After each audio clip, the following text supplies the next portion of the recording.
নিয়ে মিমি রয়েছে আপনাদের সঙ্গে। গতকাল সিবিআই হাজিরার পর বিস্ফোরক দাবি করেছিলেন এবং আজ ফের সিজিওতে ডাকা হলো অপূর্ব বিশ্বাসকে। আরজি করে নিহত তরুণীর ময়না তদন্তকারী চিকিৎসক অপূর্ব বিশ্বাস, তাকে আজ আবারও তলব করা হয়েছে সিজিও কমপ্লেক্সে।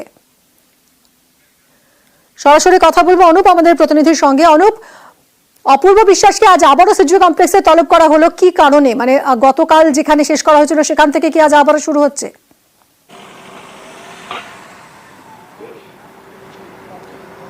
গতকালে কিন্তু অপূর্ব বিশ্বাস, যিনি আরজি কর মেডিসিন ডিপার্টমেন্টের অধ্যক্ষ, অন্যদিকে একেবারে ময়নাতদন্ত যে করা হয়েছিল সেই তদন্তকারী আধিকারিক ছিলেন এবং তাকে আজ গতকালের পর আজকে তলবের কারণ গতকাল যখন তাকে জিজ্ঞাসাবাদ করা হয়েছিল বেশ কিছু স্পেসিফিক প্রশ্ন নিয়ে তাকে জিজ্ঞাসাবাদ করা হয়েছিল এবং সেক্ষেত্রে লক্ষ্য করা গেছিল যেদিনকে ময়নাতদন্ত করা হয় সেদিনকে আরজি করে যে যারা ময়নাতদন্ত করা হয়েছিল প্রত্যেককে যেমন তলব করে তার মধ্যে অপূর্ব বিশ্বাস অন্যতম ছিলেন এবং তাকে জিজ্ঞেস করা হয়েছিল যেভাবে ময়নাতদন্ত প্রক্রিয়া করা হয়েছিল সন্ধ্যে 6টার পরে করা হয়েছিল, সেক্ষেত্রে কার নির্দেশ ছিল থেকে শুরু করে একাধিক যে তথ্যগুলো যেমন জানতে চাওয়া ছিল সিবিআইয়ের কাছে কিন্তু বেশ কিছু প্রশ্নের উত্তর তিনি দিচ্ছেন। পরবর্তী ক্ষেত্রে তিনি যখন বেরিয়ে যান সে সময় কিন্তু একবারে বিস্ফোরক স্বীকারোক্তির সংবাদমাধ্যমের সামনে সেখানে লক্ষ্য করা গেছিল তিনি কিন্তু বলেছিলেন একজন কাকা সম্পর্কে এক ব্যক্তি তিনি পরিচয় দিয়েছিলেন এবং বলেছিল আজকেই একেবারে ময়নাতদন্ত করতে হবে, না হলে কিন্তু রক্ত গঙ্গা বইয়ে দেবে। এবং পরবর্তী ক্ষেত্রে তিনি কিন্তু প্রাক্তন কাউন্সিলর এমনটাও পরিচয় দেওয়া হয়েছিল এবং পরিবারের লোককেও কিন্তু বলা হচ্ছিল যে তাড়াতাড়ি কাগজ নিয়ে আসার জন্য কারণ ময়নাতদন্ত প্রক্রিয়া করতে হবে।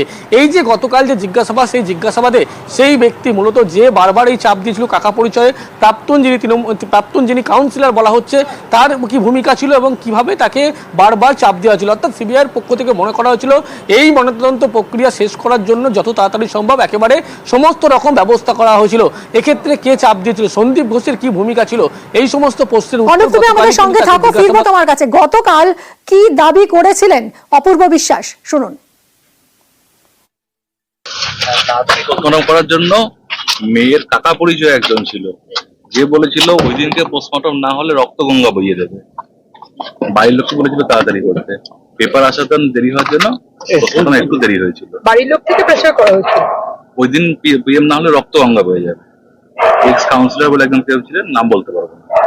এক্স কাউন্সিলর বলেছিলেন? হ্যাঁ, ওনার বাড়ির বলেছিলেন, আমাকে বলেছিলেন ওনার রিলেটিভ একজন কেউ, নট ব্লাড রিলেটেড, মেবি বাইরের কেউ, বাইরের লোক। আচ্ছা, বলেছিলেন পোস্টমর্টম ওই দিনই করতে হবে, ওই দিনই করতে হবে, ওই দিনই করতে হবে। অনুপ, আমরা শুনলাম গতকালে সেই বিস্ফোরক দাবি আজ আবারও ডেকে পাঠানো হয়েছে অপূর্ব বিশ্বাসকে, কখন তিনি এলেন এবং এখনো চলছে?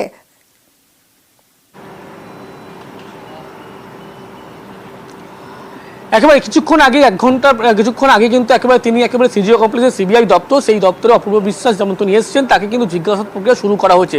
তার মোবাইল ফোনে কোনোভাবে কোনো ব্যক্তি কিভাবে তার সঙ্গে প্রথম যোগাযোগ করা হয়েছিল, এক্ষেত্রে ময়নাতদন্ত প্রক্রিয়া তাড়াতাড়ি শেষ করার কথা কারা উল্লেখ করেছিল এবং এক্ষেত্রে সন্দীপ ঘোষের কি যেমন ভূমিকা ছিল, অন্যদিকে যিনি কাকা পরিচয় বারবার তাকে একেবারে চাপ সৃষ্টি করা হয়েছিল এমনটা মনে করছে, অর্থাৎ ময়নাতদন্তের ক্ষেত্রে কিন্তু প্রভাবিত করা হয়েছিল বলে এমনটাও কিন্তু স্পষ্ট হচ্ছে সিবিআই। সেই কারণে গতকালকের পরে আজকেও তাকে ইতিমধ্যেই তলব করা হয়েছে এবং ইতিমধ্যে জিজ্ঞাসাবাদ প্রক্রিয়া শুরু করা হয়েছে। সিবিআইয়ের পক্ষ থেকে জানতে চাওয়া হচ্ছে এক্ষেত্রে প্রভাব খাটানো হয়েছিল ময়নাতদন্তের যে রিপোর্ট সেই রিপোর্টের ক্ষেত্রে প্রভাব খাটানো হয়েছিল কিনা, এই সমস্ত বিষয় নিয়েই তাকে আজকে জিজ্ঞাসাবাদ করা হবে। সেই কারণেই গতকালকের পর আজকে তিনি কিন্তু ইতিমধ্যেই এসছেন এবং যে ক্ষেত্রে আর কোন কোন ব্যক্তি তাকে এই চাপ সৃষ্টি করেছিলেন সেক্ষেত্রে যে হুমকির কথা বলা হচ্ছে রক্তগঙ্গা বইয়ে দেবে এমনটা বলা পরিবারের সদস্য দাবি করা হয়েছিল, প্রাক্তন যিনি হচ্ছেন কাউন্সিলর তার পক্ষ থেকেও তার নাম কিন্তু গতকাল তিনি স্পেসিফিকভাবে স্পষ্ট করেননি, কিন্তু গতকাল সিবিআই যে জিজ্ঞাসাবাদ সেই জিজ্ঞাসাবাদে কিন্তু বেশ কিছু নাম তিনি কিন্তু একেবারে স্পষ্ট করেছেন বলে এমনটাই জানতে পারা যাচ্ছে। সেই কারণে গতকালকের পর আজকে সিবিআই দপ্তরে তিনি এসেছেন, আজকেও মূলত জিজ্ঞাসাবাদ করা হবে যে ময়নাতদন্ত যেদিন করা হয়েছিল সেক্ষেত্রে কোন কোন ব্যক্তি তার উপর চাপ সৃষ্টি করেছিল, প্রভাব খাটিয়েছিল, এই নিয়েই কিন্তু আজকে তাকে জিজ্ঞাসাবাদের জন্য ডাকা হয়েছে। ইতিমধ্যেই এই জিজ্ঞাসাবাদের প্রক্রিয়া শুরু করা হয়েছে বলে এমনটাই সিবিআই সূত্রপাত খবর। মিমি, একদম অনেক ধন্যবাদ। গতকাল যে বিস্ফোরক দাবি করেছিলেন অপূর্ব বিশ্বাস, যেখানে তিনি বলছিলেন যে দ্রুত ময়না তদন্ত করতে চাপ দেওয়া হয়েছিল, তাকে দ্রুত ময়না তদন্ত না করলে রক্তগঙ্গা বইয়ে দেওয়ার হুমকি দেওয়া হয়েছিল, কি মন্তব্য করেছিলেন গতকাল, কি দাবি করেছিলেন অপূর্ব বিশ্বাস শুনবো আরো একবার। পোস্টমর্টম করার জন্য মেয়ের কাকা পরিচয় একজন ছিল যে বলেছিল ওই দিনকে পোস্টমর্টম না হলে রক্ত গঙ্গা বইয়ে দেবে। বাড়ির লোককে বলেছিল তাড়াতাড়ি করতে, পেপার আসাতে দেরি হওয়ার জন্য পোস্টমর্টম একটু দেরি হয়েছিল। বাড়ির লোক থেকে প্রেসার করা হয়েছিল ওই দিন পিএম না হলে রক্ত গঙ্গা বয়ে যাবে। এক্স কাউন্সিলর বলে একজন কেউ ছিলেন, নাম বলতে পারবো না। এক্স কাউন্সিলর বলেছিলেন? হ্যাঁ, ওনার বাড়ির বলেছিলেন, আমাকে বলেছিলেন ওনার রিলেটিভ একজন কেউ, ওনার relative নট একজন। ব্লাড রিলেটেড, মেবি বাইরের কেউ। বাইরের লোক। আচ্ছা, তারা বলেছিলেন পোস্টমর্টম ওই দিনই করতে হবে, ওই দিনই করতে হবে। ওই দিনই করতে হবে। পোস্টমর্টম যখন হয়েছে, যখন হচ্ছিল, মানে পোস্টমর্টমে যখন বডি নিয়ে যাচ্ছিল বা ফাইনাল হয়েছিল, এটা তো আমাদের টেলিফোনে শোনা, কারণ আমরা তখন রাস্তায় ছিলাম, অন দা ওয়ে ছিলাম। আমি তখন যাচ্ছিলাম আমিনুল্লাহ সাহেবের সাথে, তখন শুনতে শুনতে যেতে যেতে ফোনে শুনলাম যে এরকম পোস্টমর্টমের জন্য ফাইনাল হয়ে গেছে এবং তার পেপার তো রেডি, এবং স্টুডেন্টরা দাবি করেছে 8 দফা দাবি, সেই মেনে বাড়ির লোক, পুলিশ প্রশাসন, হসপিটাল কর্তৃপক্ষ সবাই মিলে রাজি হয়েছে পোস্টমর্টম করা। এবং পোস্টমর্টমে বাড়ির পক্ষ থেকে ছিল হচ্ছে আমি যতটুকু শুনেছি মানস দেব বলে একজন ছিল, আর তখন হসপিটালের সঞ্জীব মুখার্জি ছিলেন, আর তার মা বাবা ছিলেন।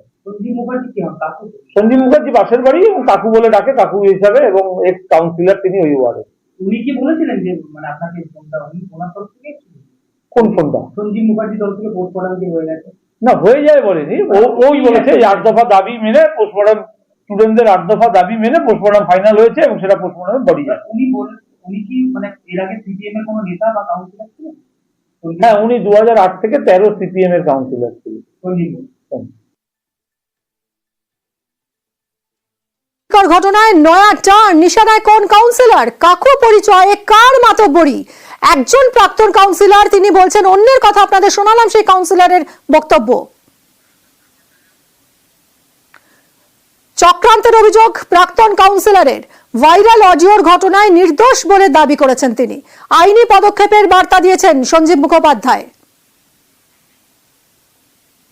মানে এর আগেও হয়েছিল যে বডি আমি ডাইরেক্ট হাসপাতাল থেকে নিয়ে এসে পুড়িয়ে দিয়েছি, ওর বাড়িতে আসেনি, বাবা মা জানে না। আমি ওর বাবা মার সাথেই ছিলাম, বাবা মার গাড়িতেই এসেছি, শ্মশানে বাবা মার গাড়িতেই গেছি। মেয়েকে কাকু বলে ডাকছিল, এটা একদম ঠিক কথা। আর আমি বাবা মার সাথে প্রথম থেকে শেষ অবধি ছিলাম, এটাও ঠিক কথা। আমি যে উনাকে বলবো উনি যে সেই ব্যক্তি, উনি যে ময়না তদন্ত করবেন বা করবেন না সেটা আমি জানি না। আমি কি করে ওনাকে চিনবো?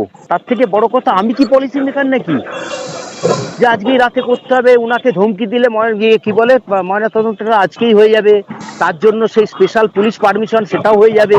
আমি তীব্র প্রতিবাদ করছি, উনি কোথাও ভুল করছেন। এবার একটু আইনের পরামর্শ নিতে হবে, এবং আমাকে স্বইচ্ছাতেই আমি তদন্তকারী সংস্থা বা বিভিন্ন যারা আছেন তাদের সাথে আমি যোগাযোগ করে বিষয়টাকে বলবো। তীব্রভাবে প্রতিবাদ করছি, সম্পূর্ণ মিথ্যা। এরকম কোনো ঘটনার সাথে আমি যুক্ত নই। অন্য কেউ থাকলে থাকতে পারে বা হতে পারে, উনি যখন বলছেন, আচ্ছা, কিন্তু আমি নই, আমি সেই ব্যক্তি নই।